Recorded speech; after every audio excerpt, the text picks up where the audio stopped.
जोहार दोस्तों, स्वागत है आपका झारखंड न्यूज नेटवर्क में। आइए देखते हैं आज की तमाम बड़ी खबरों को।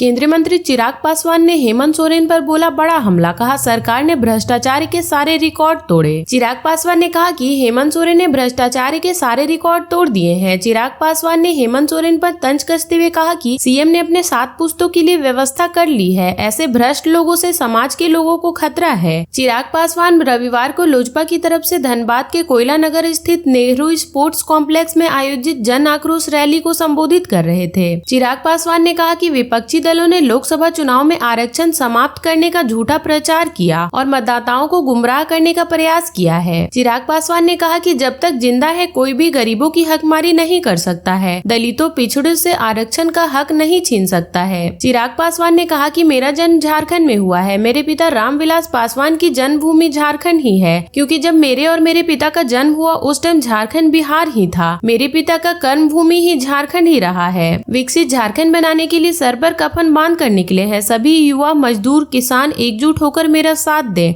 मैं विकसित झारखंड का वादा पूरा करके दिखाऊंगा।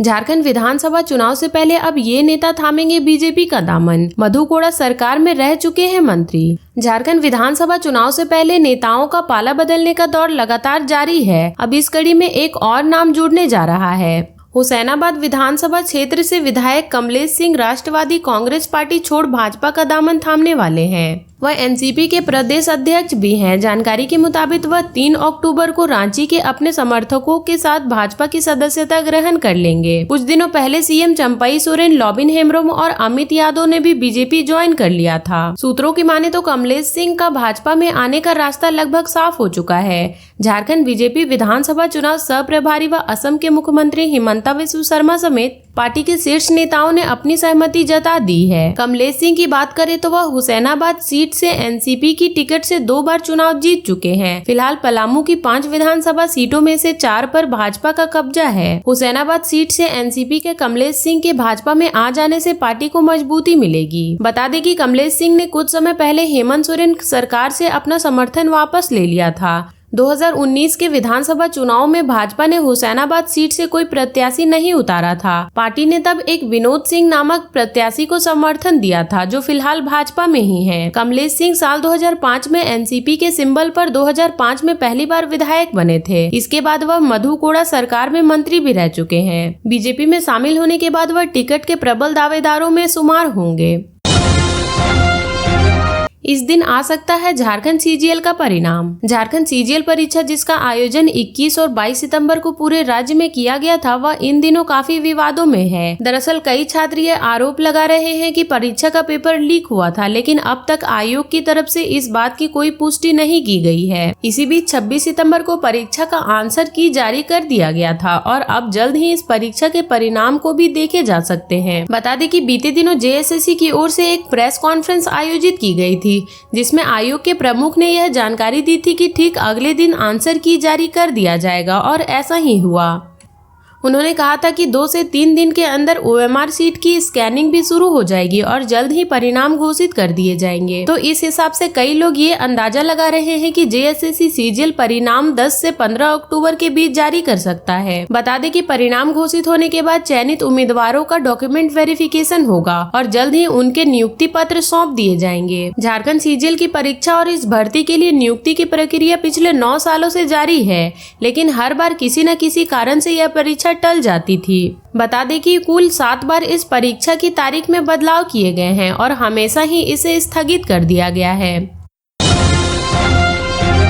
एनडीए में सीट बंटवारे को लेकर फंसा पेच, अब इस पार्टी ने भी कर दी दावेदारी। झारखंड विधानसभा चुनाव को लेकर एनडीए के बीच बंटवारे को लेकर भाजपा, आजसू और जेडीयू के बीच खींचतान जारी है। अब इस गठबंधन में हिस्सेदारी पाने के लिए लोक जनजातीय पार्टी भी दावेदारी कर रही है। पार्टी के केंद्रीय अध्यक्ष चिराग पासवान ने कहा कि हम सभी तरह के विकल्पों के साथ आगे बढ़ने के लिए काम कर रहे हैं। हमारे पास एनडीए गठबंधन की तरह चुनाव लड़ने की भी ऑप्शन है, वहीं हम अकेले चुनाव लड़ने के बारे में भी सोच रहे रहे हैं। दरअसल लोक जनशक्ति पार्टी के केंद्रीय अध्यक्ष चिराग पासवान रविवार को धनबाद के जन आक्रोश रैली को संबोधित करने के लिए पहले रांची एयरपोर्ट पहुंचे थे। इस दौरान जब पत्रकारों ने उनसे पार्टी के विधानसभा चुनाव लड़ने को लेकर सवाल किया था तो उन्होंने कहा कि उनकी पार्टी विधानसभा चुनाव लड़ने के लिए सभी विकल्पों के बारे में सोच रही है। पार्टी ने हाल के वर्षों में यहाँ के मजबूत जनाधार वाला संगठन तैयार किया था। जब मेरा जन्म हुआ तो उस वक्त बिहार झारखंड एक था, इस वजह से मेरे जन्मभूमि भी है। केंद्रीय मंत्री चिराग पासवान ने आगे कहा कि झारखंड मेरे पिता का भी कर्म भूमि रहा है। ऐसे में पार्टी के तय कर लिया है कि वह हर हाल में चुनाव लड़ेगी। फिलहाल गठबंधन या अकेले चुनाव लड़ने को लेकर चर्चा चल रही है। उन्होंने कहा कि जब तक अधिसूचना आएगी तब तक इसे अंतिम रूप दे दिया जाएगा। इससे पहले झारखंड लोजपा के प्रदेश अध्यक्ष ने बताया था कि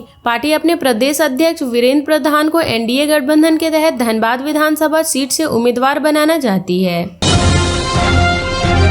इस विधानसभा क्षेत्र में बीजेपी को पहली बार जीत का इंतजार, कांग्रेस और झामुमो का रहा है दबदबा। कोलेबिरा विधानसभा में भाजपा को आज तक जीत हासिल नहीं हुआ। कोलेबिरा विधानसभा में शुरू से ही झारखंड पार्टी और कांग्रेस का दबदबा रहा है। यहां से एक बार झामुमो ने भी चुनाव जीता है। विधानसभा गठबंधन के बाद क्षेत्र में झारखंड पार्टी का गढ़ रहा है, लेकिन कालांतर में कांग्रेस ने भी क्षेत्र में अपनी पैठ बना ली। भाजपा हर चुनाव में दूसरे नंबर में आगे बढ़ने में नाकामयाब रही। गढ़वा में हाथियों ने महिला को कुचलकर मारा, एक घायल, गुस्साए ग्रामीणों ने किया सड़क जाम। गढ़वा जिले के रमकंडा थाना क्षेत्र के दुमोहुआ जंगल में रविवार सुबह जंगली हाथियों की झुंड ने एक बड़ी घटना को अंजाम दिया है। दरअसल जंगली हाथियों ने एक 50 वर्षीय महिला को कुचलकर मार डाला है। मृत महिला की पहचान रिमिस मिंज के रूप में हुई है। वहीं उसके साथ मौजूद स्वर्गीय इरूस कुजूर की पत्नी दीपमाली टोली भी घायल हो गई हैं। जानकारी के मुताबिक रविवार की सुबह रिमिस मिंज अपनी साथी दिलमाली टोली के साथ बैरिया जंगल की ओर गई थी। उसी वक्त जंगली हाथियों ने उन दोनों पर हमला कर दिया। दिलमानी टोली ने किसी तरह भागकर अपनी जान बचाई, हालांकि बचाव के दौरान वह भी घायल हो गई। इधर घटना के बाद आक्रोशित ग्रामीणों ने शव के साथ करीब 11 बजे तक रमकंडा भंडारिया मार्ग को जाम कर दिया। घटना की जानकारी मिलने के बाद भंडारिया वन क्षेत्र के वनपाल कमलेश कुमार सिंह पुलिस सहित मौके पर पहुंचकर घटना की जानकारी ली एवं पीड़ित परिवार को सरकारी प्रक्रिया पूरे होने तक जल्द मुआवजा उपलब्ध कराने की बात कही। वहीं वन विभाग ने तत्काल 50,000 मुआवजा के रूप में उपलब्ध कराया। वहीं पूरी प्रक्रिया होते ही बची हुई मुआवजा राशि देने की बात कही है। फिलहाल ग्रामीणों ने सड़क जाम खत्म नहीं किया है। वन विभाग व पुलिस जाम हटाने का प्रयास कर रही है, लेकिन आक्रोशित लोग हाथियों के स्थायी समाधान की मांग वन विभाग से कर रहे हैं। वहीं जाम लगने से सड़क पर वाहनों की लंबी कतार लग गई। इधर घटना के बाद परिजनों का रो रो कर बुरा हाल है। पुलिस पिकेट हटाने के विरोध में गिरिडीह में सड़क जाम, ग्रामीणों ने जताई नक्सल गतिविधियां बढ़ने की आशंका। गिरिडीह जिले के देवरी प्रखंड में पुलिस पिकेट को बंद करने के फैसले के विरोध में ग्रामीणों ने रविवार सुबह हरवाटाड़ चौकी सड़क को जाम कर दिया। मामला भेलवा घाटी थाना क्षेत्र का है। जानकारी के मुताबिक रविवार को चौकी पिकेट बंद करके जवान रवाना होने वाले थे। इसकी जानकारी होते ही ग्रामीण पिकेट के पास पहुंचकर जवानों व पदाधिकारियों से नहीं जाने का आग्रह किया। इसके बाद सड़क जाम कर दिया। ग्रामीणों का कहना था कि नक्सल गतिविधि पर अंकुश लगाने के लिए 17 वर्ष पूर्व गिरिडीह के भेलवा घाटी थाना क्षेत्र में पुलिस पिकेट बनाकर जैप जवानों को तैनात किया गया था। पुलिस पिकेट बनने के बाद इस क्षेत्र में नक्सल गतिविधि पर अंकुश लगने के साथ साथ लोगों को सुरक्षित माहौल मिला, लेकिन पुलिस पिकेट हटाने के निर्णय से असुरक्षा का माहौल उत्पन्न हो जाएगा। चौकी से कुछ दूरी पर ही बिहार का जंगली इलाका शुरू हो जाता है, जहां से अभी भी नक्सलियों का विचरण होता है। पिकेट हटने के बाद नक्सली पुनः इस क्षेत्र में अपनी गतिविधियां बढ़ा सकते हैं। इसे देखते हुए चौकी पुलिस पिकेट को बंद करने के निर्देश पर पुनर्विचार करते हुए पिकेट को यथावत रखा जाए।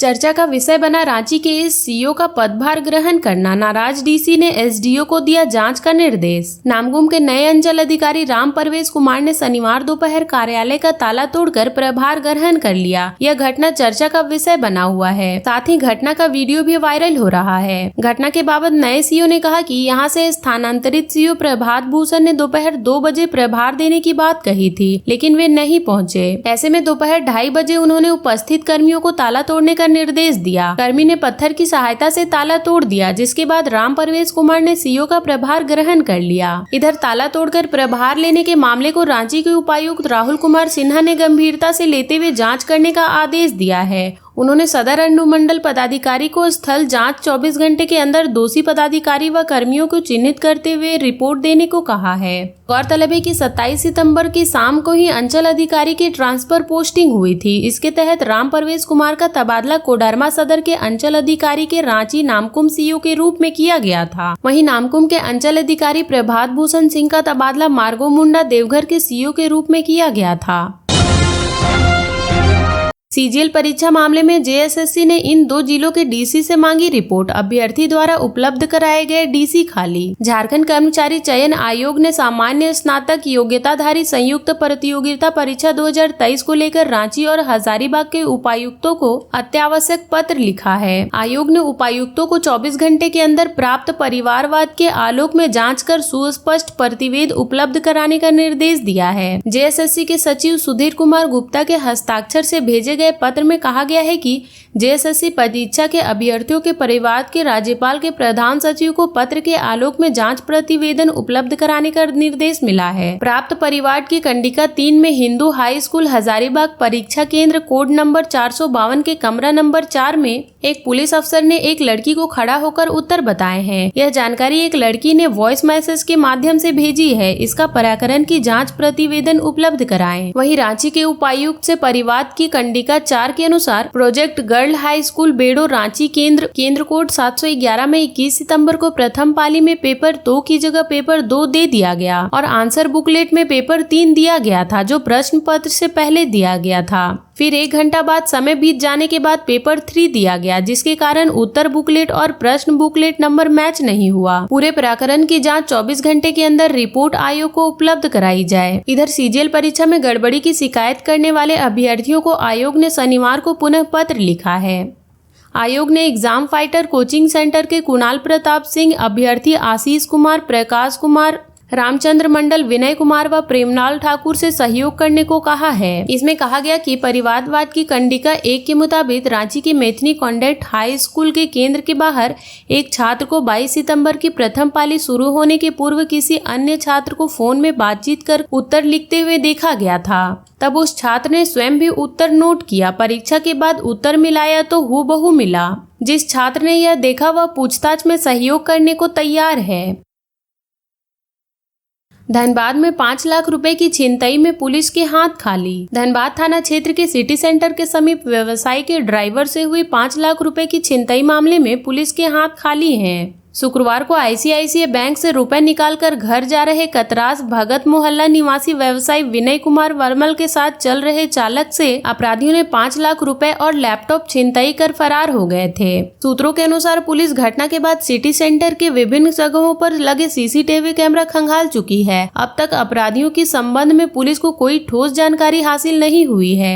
छिनतई की घटना के बाद डीएसपी लॉ एंड ऑर्डर के नेतृत्व में टीम का गठन किया गया है। जानकारी के अनुसार अपराधियों की पहचान के लिए पुलिस की टीम धनबाद के विभिन्न इलाकों में छापेमारी कर रही है। झारखंड के ऐसे ही छोटी बड़ी खबरों से जुड़े रहने के लिए चैनल को सब्सक्राइब कर लें और बेल आइकन प्रेस कर लें ताकि हर वीडियो का नोटिफिकेशन आपके फोन पे चला जाए।